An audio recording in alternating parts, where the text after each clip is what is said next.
Move into more lighter stuff.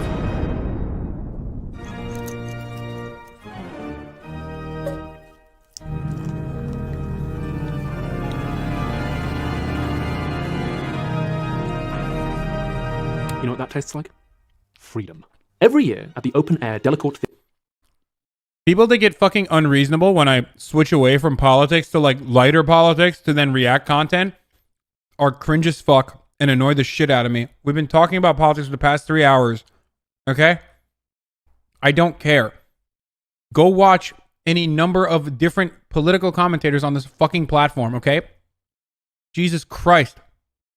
Theatre in Central Park, New York City, they put on a big Shakespeare play, sometimes starring a famous celebrity. And it's free! You don't even have to pass an exam to show that you understand Shakespeare. They just let anybody in. But there are limited seats, so you have to turn up at dawn on the morning of the show and wait in line until the box office opens at noon. And maybe you'll get one if you're lucky. Or, if you have the money, you can pay somebody to stand in line for you. If you really want Shakespeare in the Park tickets, then you will presumably pay handsomely for them, albeit indirectly. So the free market is a way of making sure they go to the people who want them the most. If the person you hire to wait in line for you really wants your money, they're going to work hard for you. And people who don't want your money all that much won't take the job, or they'll half-ass it and won't get hired again.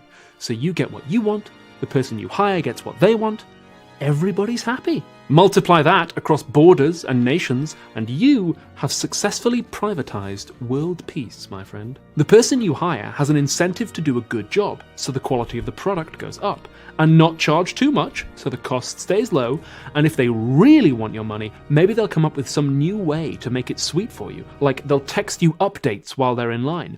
So there's an incentive to innovate as well. And the more people they're competing against, the more these good effects get multiplied. This is what economists mean when they say that free markets are efficient at maximizing utility. Utility is a philosophical term. John Stuart Mill, who was a philosopher and an economist, wrote a famous book called Utilitarianism, in which he says that the moral thing to do is to maximize utility for the greatest number of people. There are debates about what utility should mean, but for now we can take it to mean happiness, pleasure, people getting what they want. And that's what the free market does. If I don't like your service, I can go elsewhere. If you don't like the job, you can get another one. And that, my friends, is the sweet, sweet taste of freedom. And do you know what else is excellent about free market capitalism? You don't get ahead by sucking up to the dictator or the king who's in power. If you want to succeed, you have to earn it by giving other people something that they want. I.e., sucking up to the person who got to the position that he got to by not meritocracy, but luck, probability, intergenerational wealth, and a multitude of different factors, which also includes hard work as well. This is why meritocracy needs to be destroyed. The idealist approach to meritocracy needs to be destroyed because it's the heart of the capitalist dogma. Sorry. You might say that it's perverse to pay for Shakespeare in the Park tickets. You might say that it's supposed to be for everyone. And for those of you who think that this is a good opportunity to be like your uncle, yes, exactly like my uncle. Sucks to fucking suck, okay? Yeah, exactly. I am a beneficiary of nepotism, boys. I talk about this all the fucking time. Advocate for a system. If you're so pissed off about nepotism, advocate for a system where nepotism won't give you an upper hand. There you go. Enjoy, not just the rich, but if I want to spend my money on it and somebody else wants to sell their time, then it's voluntary and it benefits us both. Why should anyone stand in the way? I say, the freer the markets, the freer the people. Markets don't ask questions. They don't make you feel guilty for spending hundreds of dollars on a gold-plated lamb's leather dog collar and leash with customized engravings. For instance, the only question is, how bad do you want it? And all that innovation and freedom means that if we compare the average person today to someone living 500 years ago, we have a much better standard of living. A thing that can definitely be objectively measured. 500 years ago, nobody had gold-plated lambs, leather dog collars, and leashes, but now, can you even imagine having sex without one? I've made so many videos on this channel that have social or political messages, and they're such a downer. It's nice to finally make one that has absolutely no politics in it whatsoever. The free market is just naturally the best system. Everything I've just told you is science. Stop shoving politics into my champagne. Look at any free market and you'll see people flourishing and happy. Pick any free market in the world. Pick, I don't know, Somalia. Video games. The video game industry, more than any other entertainment industry, operates with as much cloak and dagger as it can friggin' muster, concealing sales figures, budgets, revenues, profits as much as it can from us, only ever telling the truth when talking to the shareholders, aka the people they consider their actual customers. Fortnite is, first and foremost, a storefront. Mario Kart Tour is just more lackluster mobile garbage. The Ubisoft swarm continuing to slap the name of a corpse onto its hideous hypercapitalist live service garbage feels like a move specifically designed to annoy me. The companies have seen something work, and they're gonna hump it into f***ing oblivion, leaving a trail of industrial and intellectual corpses in their wake. Oh.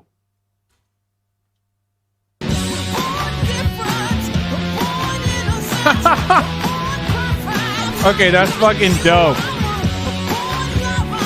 This is so fucking nerdy. Holy shit. Okay, I really like Jim. I really like Jim Sterling, for the record. And I like Ollie too, so. This is a copy of the special edition of Skyrim for the PS4. It belongs to my flatmate, and we're both replaying it at the moment. He's a Khajiit mage, and I'm a high elf, sneaky scout type. Skyrim was released in 2011 by Bethesda, a video game company based in the state of Maryland, USA. The box and the physical disc were made by Sony, the company that makes the PS4. They have a sub-corporation called Sony Dadsy, with manufacturing plants all over the world. But according to the back of the box, this particular copy was made in Austria, which means it came from their factory in Thalgau, which is just outside the city of Salzburg, which is where Mozart was born. Here's a look inside that factory. You can see the room where the discs get made, and they printed the artwork on and slapped it in a box and shipped it out to the UK, where it probably went to the Sony Dadsy distribution centre in Enfield, North London, before it went anywhere else. Fun fact, during the 2011 riots, that building was burned down, and then they reopened it, although they're thinking about closing it again next year, possibly because there's a move now towards streaming media rather than having physical discs, or possibly because Google reviews said they have very rude management, most of them inside lazy people. Still gave it 4 stars though. From Enfield, it went 300 miles north to Berwick, which is a very beautiful town. Fuck, is it still effing? Hello? Are we saved? Am I saved? Hello? Hello? My bitrate is tanking. My fucking bitrate is tanking, bruv. It's tanking, bruv. Okay, it's back. We're green. We're in the green. All right, refresh. Refresh. At the same time. 3, 2, 1, let's go. Refresh, and then let's keep Northumberland, going. to a CEX store, which has since closed down, where my flatmate bought it, and he took it to where he used to live, and then took it back down to London, where we live now, and then I took it to the studio here today. The reason I'm telling you all this is that a lot of the time when we talk about videos game, we think about them as stories or systems, what they're like to play. And not so often do we think about them as material things, products that get made and sold. And if we start doing that, then some really interesting philosophy comes up. Materialism is quite a stretchy concept. In ordinary language, if somebody is materialistic, it means that they're concerned with possessions and money and having lots of stuff. But in philosophy, materialism has lots of meanings. But today's is where we go, okay, Skyrim was a lot of fun. I enjoyed the bit where I got to use magical telekinesis to play basketball with cabbages. But this didn't just fall out of the sky. Where did it come from? Who made it? Who makes stuff? Who owns stuff? Who has money? If we sweep aside the PR, what's really going on? And when it comes to games, there is one man who is excellent at cutting through the bullshit. If you know him already, I'm going to help you step back and put his work in a bigger philosophical context. If you don't know him, then you are in for a treat. Jim Sterling is a video game journalist and a creator and sometime professional wrestler, best known for his series The Jimquisition, which you can see right here on youtube.gov. Disclosure, Jim and I worked together a tiny bit on a charity fundraiser thing that I did a while ago, and he's very, very lovely. The Jimquisition has been running for longer than I've been on YouTube, which is a long time, and I've been watching it since it began. You might not think it, but I'm actually the world's most gamer. I've gamed the lot. Dirk Souls, Tale of Zulda, Rad Dad's Redacted, 100%ed on Rad Dad. I was in an advert for Astralis a while ago with Glaive, and I only had to look up like half of what the script meant. And I like listening to the podcasts and watching the videos because I like hearing what the gaming world is up to. Yeah, we get it. You're a fucking filthy casual, Ollie. Okay, cool. Keep going. Move along, dude. Move along, bro. I bet you think Zelda is the I bet you think Zelda is the female too, and not the actual character. Actually, I know that Twitch chat is gonna think I'm saying that seriously and not fucking and oh god. Oh god.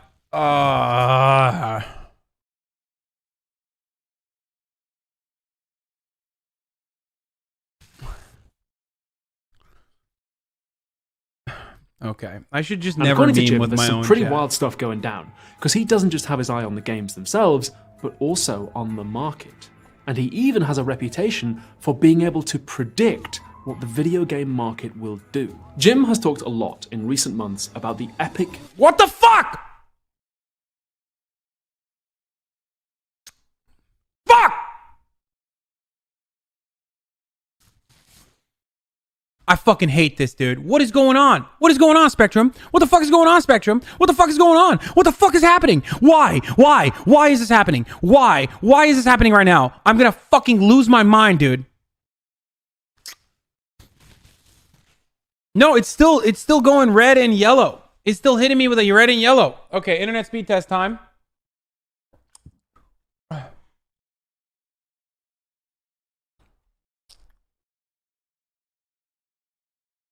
$400 megabits per second download speeds. 432. My upload speeds, on the other hand. Are you ready for this? Drum roll. You want to know what my upload speed is? And it's definitely being throttled because you can't go over 17. 16.7 megabits, dude. 16.7. My mom's house and my grandmother's fucking upload speeds are higher.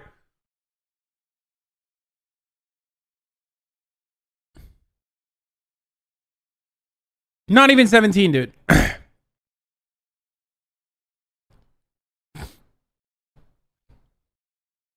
How do I change this? What do I do? What do I do with this? It's Spectrum, yes.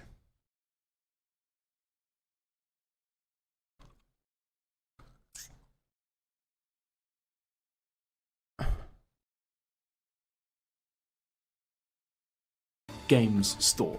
Epic is a video game company best known as the creators of Fortnite. In 2012, Chinese media company Tencent bought 40% of their shares, and flushed with all that cash, Epic has been offering developers fat stacks of bills to sell their games on the Epic store exclusively.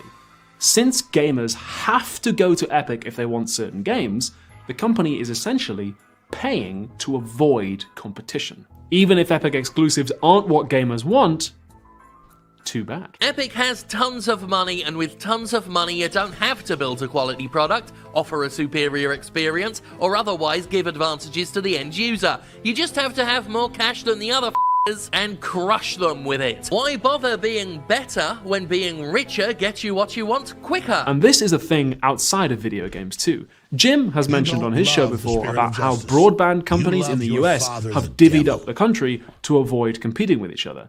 All of the food that's sold in supermarkets in my country is controlled by like 5 brands. There's like 6 energy companies, and this is called the tendency towards monopoly. And before any gamers get worried, there certainly isn't any politics here. We're going to be talking about video games and philosophy and nothing else. I'm not even going to mention Lenin. To be honest, if you tell people that you've been reading Lenin, There's this slightly awkward moment as they check to see whether you're carrying a gun. I mean, yes, he was the most famous Counter-Strike player in Soviet Russia for a while, and you've got to respect the graft, but he also had a heated communist moment and team killed a bunch of dudes in Kronstadt. Anyway, who wants to read about coal extraction in 19th century Germany when we could be talking about Fortnite? I actually do want to read about coal extraction in 19th century Germany. So ideally, a free market means competition, better products, and freedom for the consumer. But what Jim has pointed out with Epic, and what some philosophers who... Okay, this is fucking crazy. This is absolutely nuts, dude. This is nuts. I don't know what to do. I don't know what to fucking do here. I just keep dropping frames. And it just keeps like, I don't know what the problem is. 23 skip frames in 4 minutes.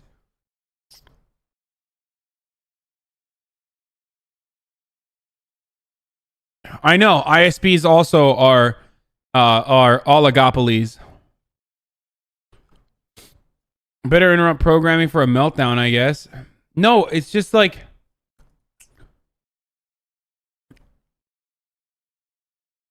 probably got put on a throttle list since you didn't use it for the past week.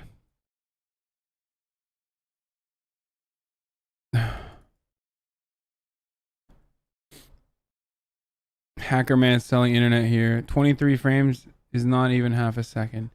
No, I dropped 6,551 61 frames since it started.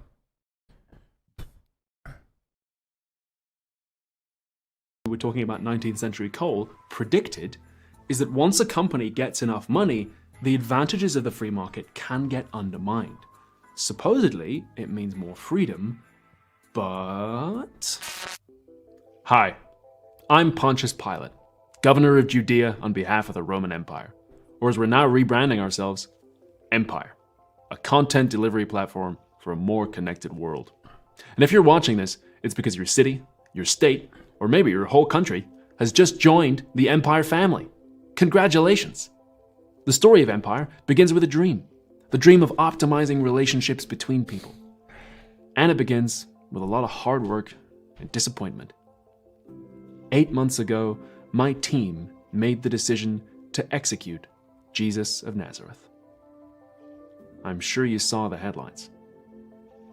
A lot of people had a connection to the Jesus brand. In that aspect, we didn't walk the line as well as we could have. When I got in an elevator in Jerusalem a week later with my security team, I noticed that nobody would talk to us. Nobody smiled. And I realized that when you're a big platform, you have to deliver value. And always err on the side of delivering more value, not less. More choices, not fewer. So I came up with the concept of fulfillment living. Empire's guiding philosophy. A totally organized community where all the difficult tasks and the hard decisions are taken care of, leaving you more time to choose the life you want to lead. And I spoke to Emperor Tiberius, and he said, Pontius, you got no chance. There's no way you can disrupt something as big as the Roman Empire. But I had big dreams. And just last month, he apologized. So as we begin the process, you may notice some changes as we revolutionize your culture and your government. Public crucifixions allow members of our family to come together and bond over our shared values and enjoy community, and they are really popular. So we'll be increasing the number taking place each day, as well as allowing you to purchase tickets in advance, offering greater choice in seating. If you order them through Empire, the app's AI will recommend other community events to you that you might also enjoy. We're also pleased to introduce new uniforms for all our execution assistants, including customizable badges and hoods. We want all our family members to feel free to express their unique individuality. So volunteer for your local execution squad today. #squad goals. These are just the first of the changes, and I'm super stoked to be working with you guys. If you have any questions, feel free to visit the offices of your local prefect or talk to one of our friendly security officers who you'll find on almost any street corner. We are Empire, and we're always right behind you.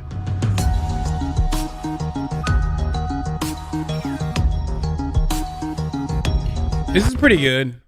Oh, it's Jim effing again. also has a bee in his bonnet about games becoming live services. The live service model has been adopted by a lot of companies as a way to try and keep making money off you after you've already bought the game.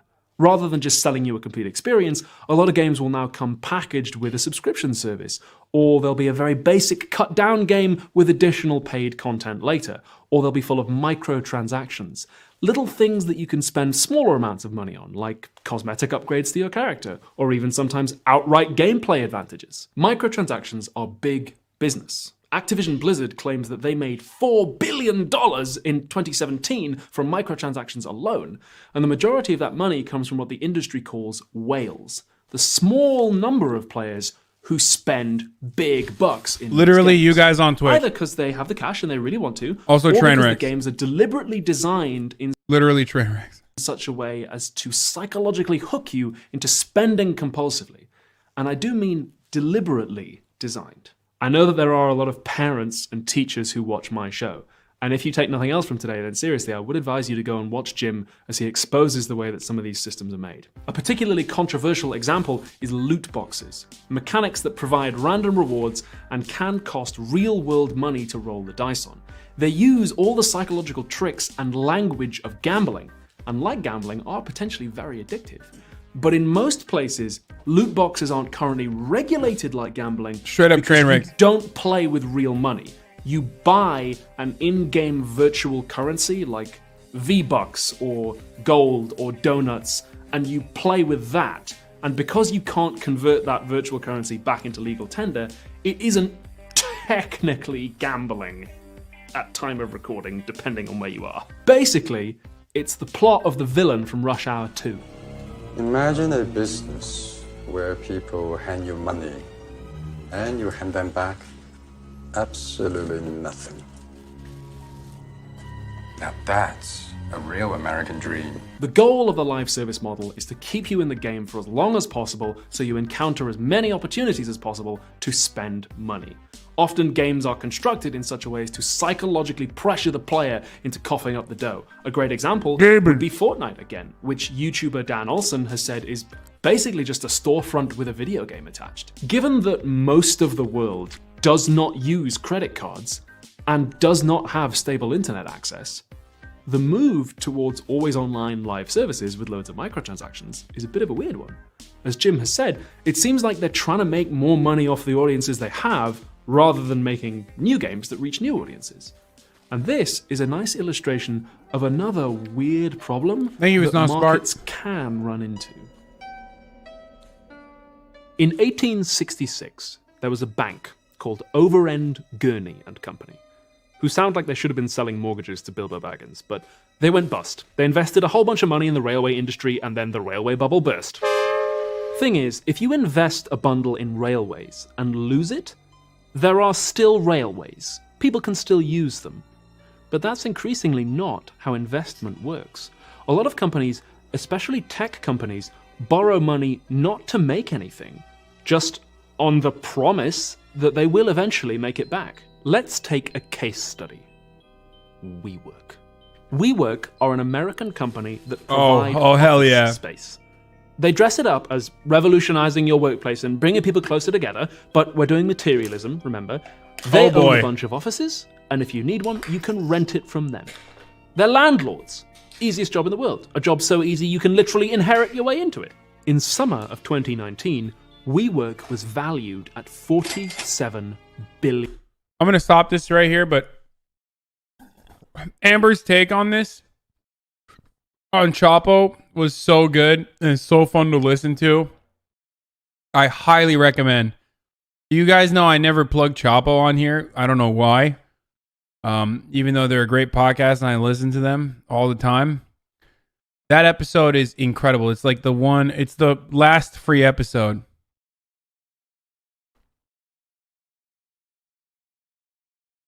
It's really good. What about the Cum Boys? I don't know what that is. Everyone's always having parties that you can't go to. Yeah.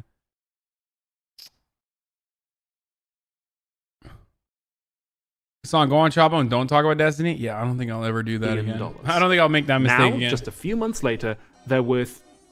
Well, actually, it's not clear how much they're worth, but nowhere near that. So what happened? Was there some kind of disaster? Did the offices burn down? No. The truth is, they were never worth 47 billion. At 47 billion, which is a little bit of an illusory number, it's not real, illusory number. It's false. It never happened. It's a fake. It's fiction. It never happened. If I'm the CEO of a company and I convince you to invest $1 million with me, because I've got this great idea that's going to change the world, look at my hardworking team of go-getters on a mission in our swanky offices, then I can go to the next investor and say, hi, I'm $1 million company. Look at this great investor I just got. Lend me $2 million and I'll make you huge profits. And the next investor I can go, lend me 5, 8, 10, 50, $1 billion, and I can keep going without actually generating any profit. WeWork lost $3 billion from 2016 on. But all of a sudden, I'm getting invited on the news to talk about what a great businessman I am and what a fantastic family I'm building. 47 billion is how much I think I could get if I sell it. But that's like me claiming to be the best gamer in the world, because I could totally beat Sonic Fox at MK11 if I really wanted to. I just don't want to. And when WeWork tried to go public, they had to disclose their financial documents, and everybody realized that they were full of shit.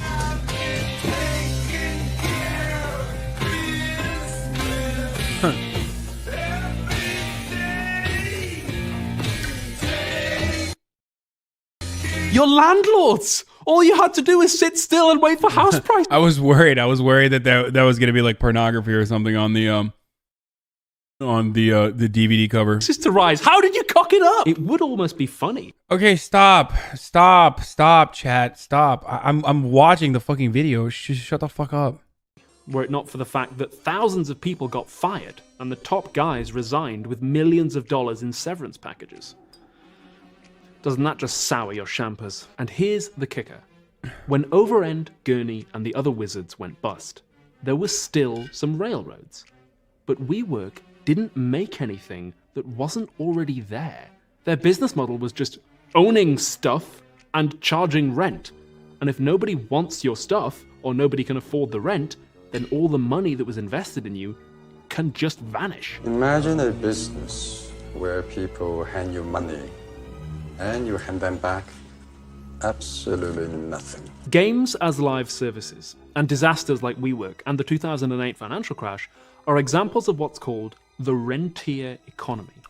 They get money less by making stuff and more by owning stuff. Licenses, platforms, property, debt, and sucking as much blood as possible from the people using it. You'll remember from the start that one of the advantages of free markets is they stimulate innovation. And to a point that's maybe true. But as the tendency towards monopoly and the rentier economy grow and combine, that might happen less and less. Why bother making anything new when you can get more money by owning the stuff that other people made? And I remind you, there is absolutely no politics here. This isn't Marxism. This is something that John Stuart Mill talked about, and John Maynard Keynes, famous economist, and even the Financial Times, a magazine that is purely about video games. So how come all this happened? Remember the example with the Shakespeare tickets? It all seemed so neat and perfect. What went wrong? And how can a video game critic predict the market better than an executive? Jim has talked about some other problems in the video game industry too. What? Hold on.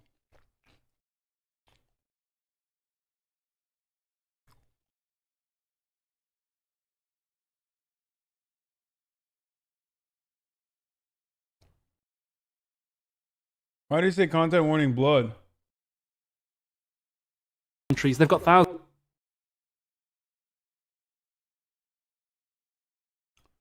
Is it fucking fake blood and Ollie's just being soft?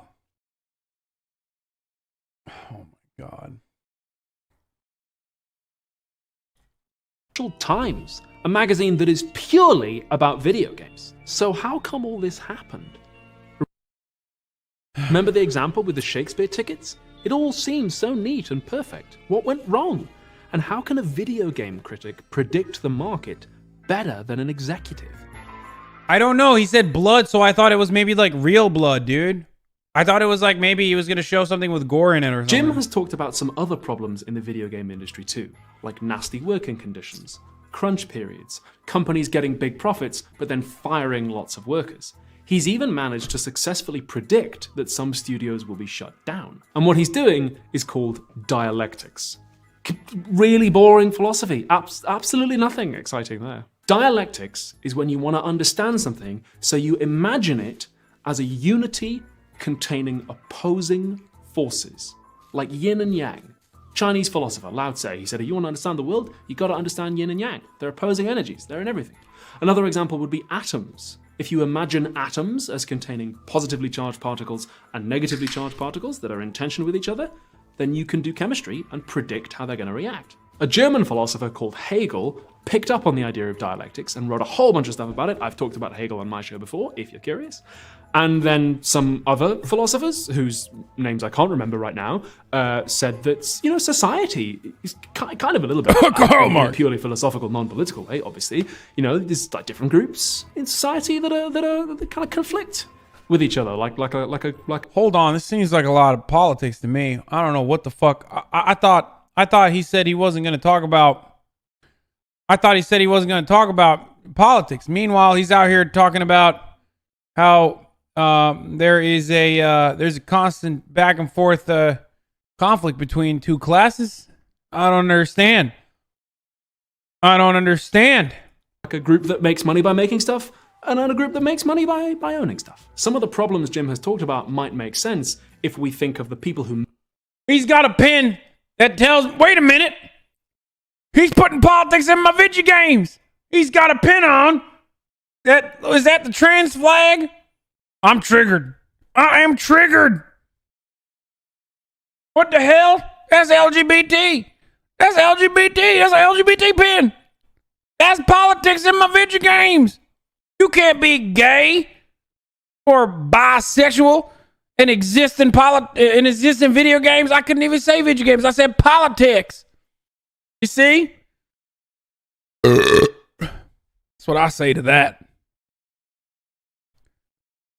If you think dialectics are political, you're a wage cuck.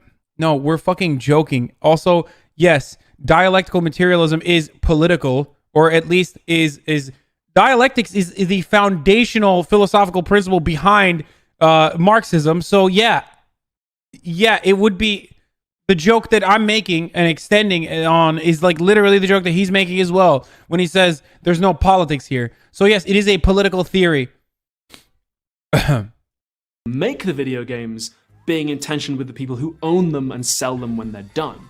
A lot of companies like to talk about, oh, we're all one big happy family and we're all on the same team.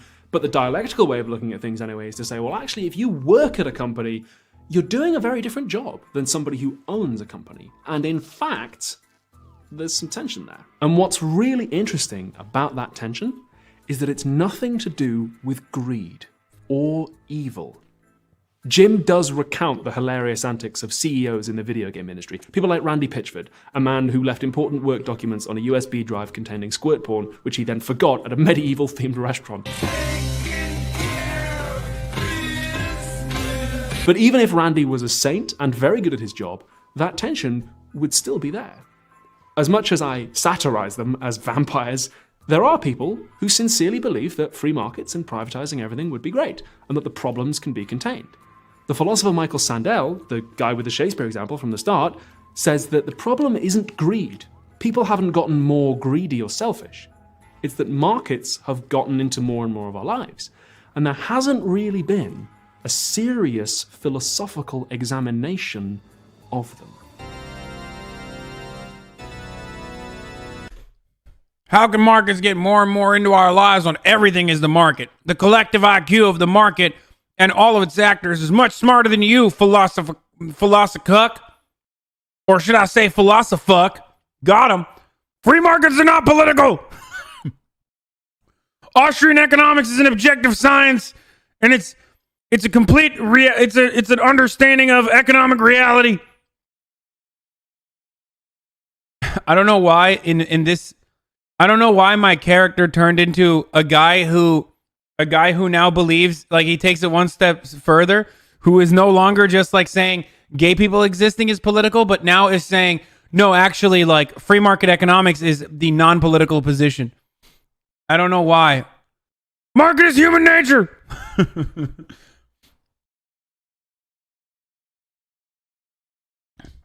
Sorry. Okay, I'm going. You don't love the spirit of justice. Thank you, love your Brungerton. father, the In devil. science, if a theory can correctly predict observations, that's usually a sign that it's a good theory. And if it doesn't look like it's working, we've got two options. One is to say that actually the theory is great, but you kind of suck. If you're working 2 jobs just to keep a roof over your head, then that sounds like a you problem. Maybe you should get a cheaper roof. Or we Never mind. Okay, he's right. Okay, it is not political. This is an inherently unpolitical statement that he just made. Kind of like Ben Shapiro, who was a famous game critic and not really a political commentator because of all the non-political statements that he makes all the time, which resemble what Oliver just said. could put on our compassionate faces and say it's not your fault you can't find your place in the market. We just need to make it easier for you to get the skills and education you need to crush the competition. Maybe you could start by taking out a nice, big loan. Or maybe the theory is the problem. Usury is sin. Remember with the Shakespeare tickets? The idea was that they'll go to the people who want them the most, the people who'll enjoy them the most, the people who'll pay for them. But how much you're willing to pay for something isn't just about how bad you want it. It's about how much it costs relative to how much you have. If I'm a millionaire with bad taste, I might not really give a toss about Shakespeare in the Park. But I'm damned if I'm waiting in line all day. So whatever, I'll give you $100 to stand there, and then I might not turn up to the show.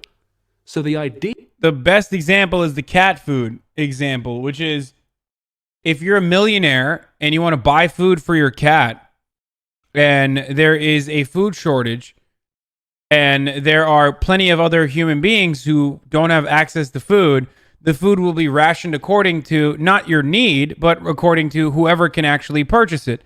In which case, the millionaire's cat is going to be better fed than the poor people on the street. Of course, this is also known as cats can have a little salami. That's the famous example created by memers on the internet. Yes, so if there is a deli that's serving salami and there's a shortage of salami, cats can in fact have a little salami as long as the humans are also getting fed salami as well. The point is, free market capitalism is not according to need. It does not adjust or ration or mitigate resources according to need, but according to whoever can pay for it. So cats are not unionized though, just really cute. Well, true. They're OP.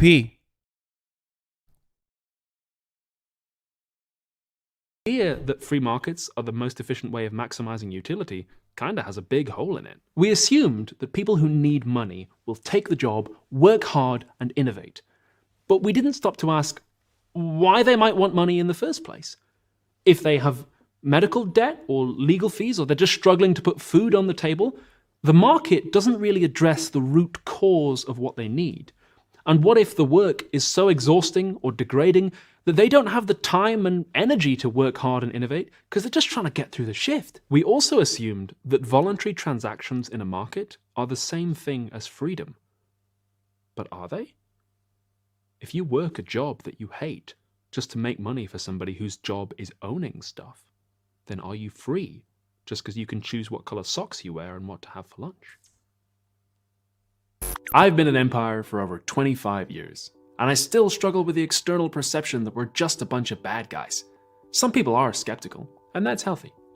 But our mission is bringing people together and helping them organize their whole lives more efficiently. I can't believe he's I'm proud LARPing of as the Pete progress we've Buttigieg. made. We're offering this flexible, one. fulfilling jobs protecting Empire's community. In an internal poll, our legionaries reported high levels of job satisfaction and said they didn't feel they needed to unionize. In the Point last is year alone, Buttigieg. membership of our execution squads has gone from 82% male to just 63%, reflecting the diverse and inclusive atmosphere we want our families to have. During Pride Month, our security officers wore the rainbow flag for the first time. And we've invested over $20 million in recruitment to our security services from racially minoritized communities. I think it's a small number of people who are stuck in the past. I think the average citizen enjoys what we do and gets what needs to happen for a family like this one to exist and evolve and grow. We don't need combativeness or divisiveness. We aren't political, not capitalist or socialist. In the end, everybody on Earth is just Roman. We work hard to ensure that we stay true to our mission of bringing people together and allowing them to be part of something greater than themselves. And that something is empire. Empire. Shake hands with the future. In today's video, we've learned about the tendency towards monopoly and the rentier economy and the financial crash and dialectics, and it can be a bit overwhelming. This is all really hard stuff and it's frequently very depressing.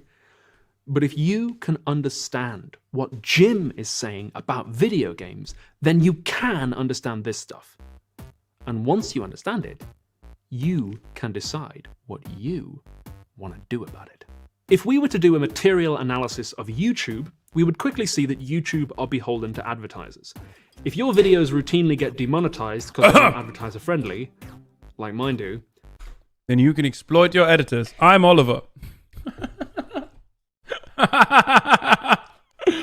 Oh man, I can't believe he went there, dude. Thanks. It was just a misunderstanding, Ollie. What the fuck? There are so many fucking leftists on the internet who think that I legitimately fucking exploited my editor for chump change. God damn it. Or think that I was like justifying exploiting them because my channel wasn't making money or some shit. Holy fuck.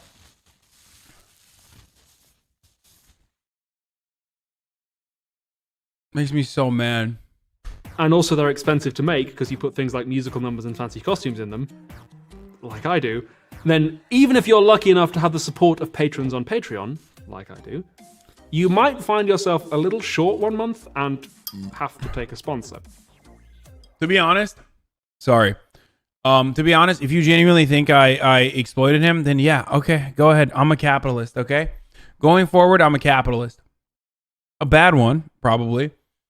Considering that I paid the person as soon as they asked for a payment, which was ironic considering that the way that they asked for a payment was so bad and so terrible that it was largely, by and large, met with a tremendous amount of backlash. Where people legitimately were like, don't fucking pay this guy. This guy's an idiot.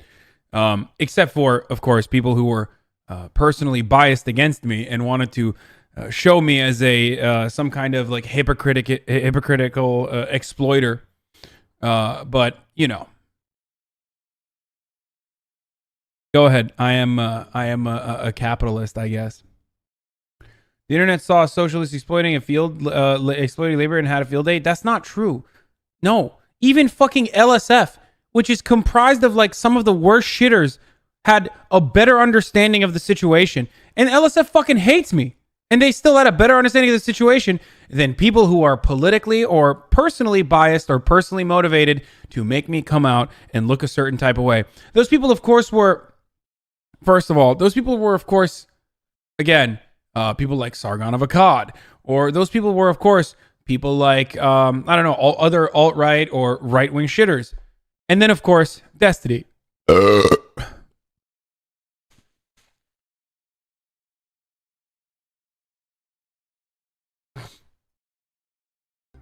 Nebula is a new platform that's trying to not do that. Instead of being paid for by advertisers, viewers like you pay a subscription, and there are no ads. Some creators have big plans to make original content for Nebula, and I've got a way that you can try it for free. You see, some of that original content is being funded by companies like CuriosityStream. You know them.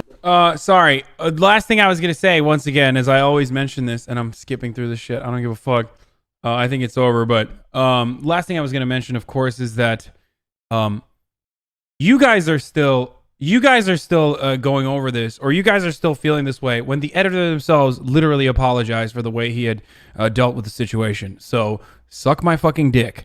You're literally doing that woke scoldy bullshit when the perceived victim themselves don't feel victimized and apologize for the way that they reacted and behaved. Not you guys, like whoever the 4 or 5 shitters are in the chat who are trying to trigger me. You fucking nerds. True. Call them a nerd and move on. Yeah, you guys are a bunch of fucking nerds, dude.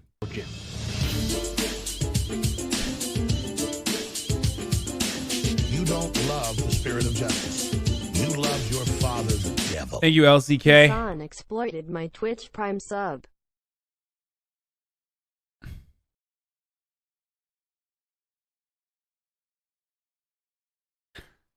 Wow, this is so good. Where is it? Oh, this is, come on, dude. Oh, should I jump on this because it's so stupid? Like, you really have to be, like, you really have to have the brain of vegetation to think that that's like a good counter. If a black person thinks white people can say the N-word with a hard R, it makes it okay. Sick argument, Hasan.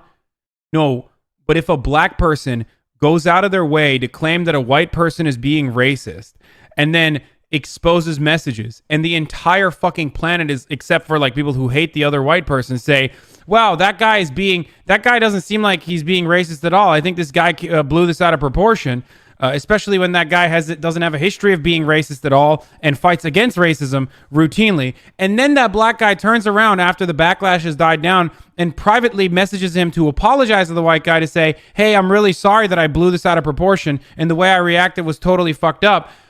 In which case, yeah, if you're still going around saying, no, that white guy's racist because the black dude that fucking literally now apologized for saying he was racist that he was racist a week ago, then you're probably a little biased and a little motivated by your own, personal issues.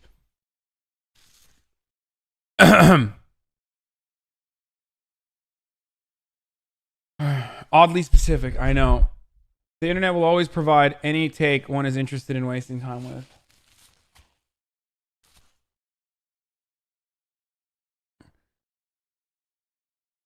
Every time you take the bait, oh no. I do see the bait. It's just fucking annoying. It's so stupid. It's stupid because it like causes confusion amongst people who are genuinely well-intentioned. If it was just like dumbasses who were coming in and saying dumbass bullshit, I wouldn't care about it as much as I do when there are like well-intentioned lefties who can be fucking really stupid and totally get co-opted by, biased narratives. Moon says it? What?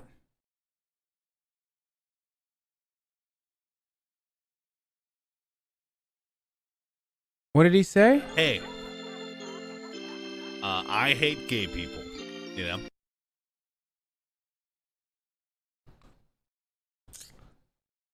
Yeah, I don't fucking even remotely believe that that's not out of context. I don't even need to see the rest of the fucking clip to know that is 100% out of context.